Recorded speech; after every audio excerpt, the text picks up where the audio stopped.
But I did say that all we needed was flares. We're going to pick up a brand new Mercury white, because my wife wanted white, 225 4-stroke. When we can get rid of the 150 on the Mercury, we'll put the 225 on there with the new jack plate that we got too. That whaler that you bought a couple months ago. You mean the one you bought? Oh, okay. Yeah, well, then we decided we needed a new engine so that we can go a little faster. That's right. Well, we'll be unboxing this pretty soon. Well, here we go. It's already bigger than what I thought. You guys can't see it yet because it's all wrapped up, but we'll get it unwrapped when we're ready, and we'll show you guys when we get it installed. Is this the right end? Yeah, that's the heavy end.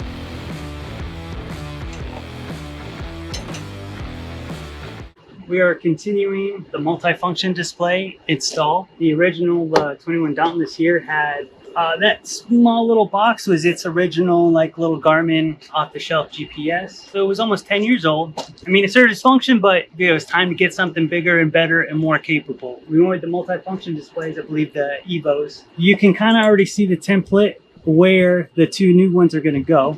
And because there's going to be a whole lot of extra holes and whatnot, the last week or so, I've been fabricating and designing a dash, acrylic dash that will cover all of it, hold the two displays. But the other thing that I kind of like about it is that we're actually going to mount the acrylic dash in a way that you see no hardware. And I'll go show you real quick how we're going to do that. And just the whole, a lot more than that. In the end, this is actually going to be what our dash is going to be. The brown paper on there is just to keep the high gloss from getting scratched or anything while we're working on it. But this is going to be the back side. So what we're actually going to do is we are going to get these in here. So this way, when the dash is installed, you're not going to see any hardware. So it has a much cleaner, nicer look to it. I thought was pretty cool is our buddy up at Real Impact up in Summerlin. He has a CNC machine and he let me use it to make this. So everything, measurements, everything's been fabricated by myself, the design, everything, the pocket holes. And then what we did is, because the acrylic is pretty expensive, is my very first template, I just made out of some scrap plywood. Came down, dry fitted it. There's a few things that I wanted to change, so we made some changes to it, recut out another template. This template also acts as not just a template, but you put that in place, you can drill all your holes. So the holes are going to line up dead center to here. And then in addition to making these line up dead center, when we epoxy them in there, because there's a little bit of room, this is actually all the screws the bolts are going to be in there. We're going to lay it in place, epoxy those in place. So they're lined up with these holes on the new dash. And then these holes are lined up with the actual center console. So when it comes time, all we have to do is just lay it right into place and it'll look nice. Take the peel off and we'll have a shiny new dash for the whaler. So as long as I can get these set today, I may be able to get the GPSs mounted. It is a little tricky. Some of the things that you have to consider when you go with acrylic, it's not like fiberglass or wood where you have to almost treat it like if it's gel coat, that it's kind of fragile and can crack. So when we get the GPSs sat in there to actually mount them, we're going to do very, very tiny holes, very slow, and actually preferably with a dull bit, because then it won't grab the acrylic and crack it. And then we're actually going to tap the individual holes and then just run the screws in there nice and easy. So that'll be the mounting process. That'll be 3/4 of the way done, and then we just have to wire them in. And I'm excited about it because I did everything from start to finish. One thing that I'm pretty proud of this is that when it's done, all you're going to see is that you're not going to see a GPS, which is going to match this. It's high gloss, it's black, and there's going to be no stainless steel mounting, which I kind of dig, because after a while, doesn't matter what kind of stainless it is, it's going to rust. You're going to have running rust for a little bit, and then you're going to see it, right? So you're going to have black and then silver, and then, so I don't know. Let me know what you guys think about not actually seeing any of the hardware at all, but still being able to make it possible and easy for a mechanic like ourselves to be able to get everything out. Because I notice a lot of time when you deal with flush or like when you hide hardware, it almost makes it even harder to get it back out. But all this is going to be is another washer and a nut on the other side, and it's going to be 6 of them. So to take this whole dash off, we're going to epoxy. We're going to probably put 4,000 in there or something.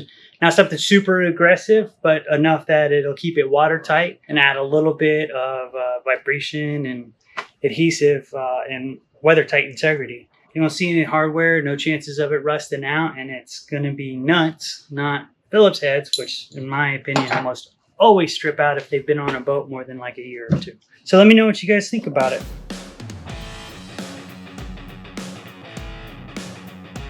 First things first, we have to remove all of the stickers here and also here.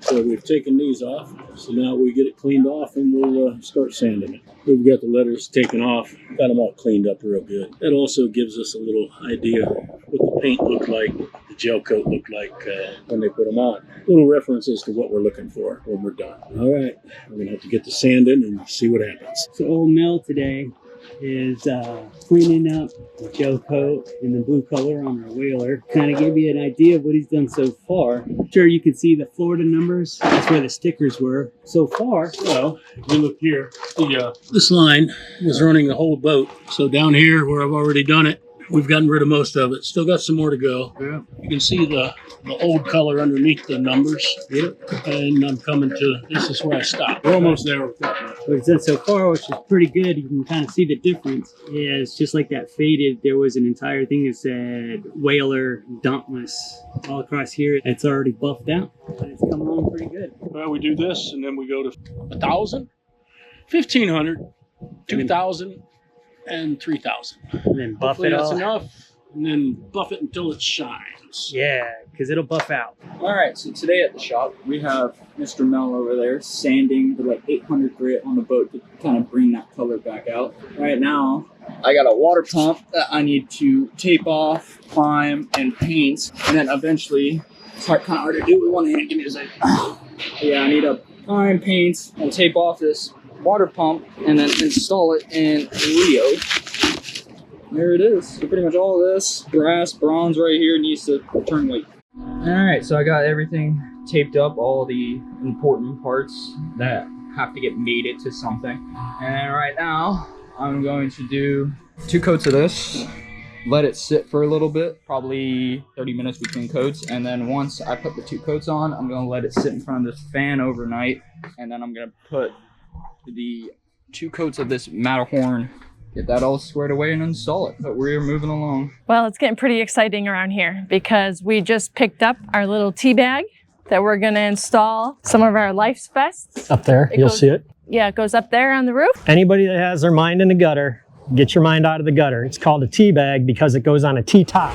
We got these great orange ones. Yep, those will go up there too. Could go out this weekend if my wife wanted to, but she probably doesn't want to. I don't know, we gotta see the weather. We're still waiting for our fishing gear, so why would we want to go yet? I can wing that. I got that all planned out. So we got Esky Rods down here in Key West, Florida. Esky Rods is a family, Escanaba. The family's been here for years and years. David and his son Harrison run a rod shop over on Duck Avenue, and they're making us a deep drop rod that's gonna sit right back there in that corner. And we got a deep drop reel. We got to get some electrical for that rigged up. We got an anchor, a new rope, because the old anchor was all bent up. So instead of monkeying with that, I just got a whole new anchor kit. So we're gonna throw that in here.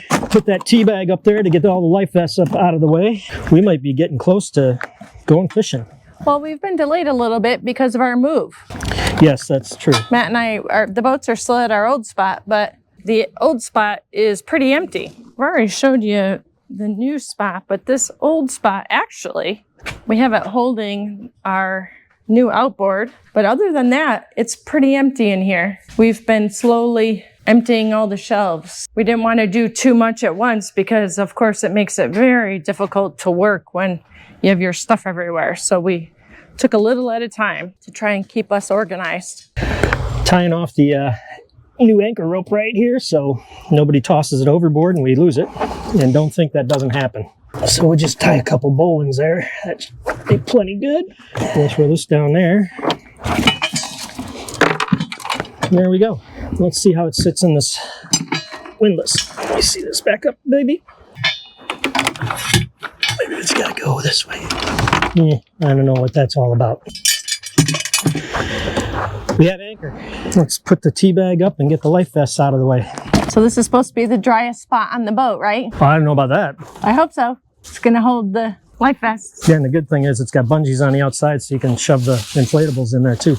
Let's see how this thing works. Well, these go around there, and this goes around there. It goes up here. Oh, not in the front. No, because you cover up the holes for the fishing rods. Oh, gotcha.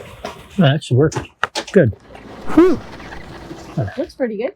Not as easy as it seems. Of course, it's hot out in the sun. Now I'm in the sun. We're out here sweating buckets, and I told Matt just to stuff our life jackets in there and let's go. We can play with this on the water when we ain't doing anything else. Got it up there, stuffing all my life vests in here. They say you can fit 6. I guess you probably could, but it would be a little tight. And the great thing is you got storage here, and you got D-ring clips here and you can hook up to. Maybe I'll arrange this differently in the future, but for right now it's good enough. Gotta be careful where we put those. We've already had one blow up. Yep. All right. One more step and getting ready. That's it. Well, we only need flares. We only needed flares.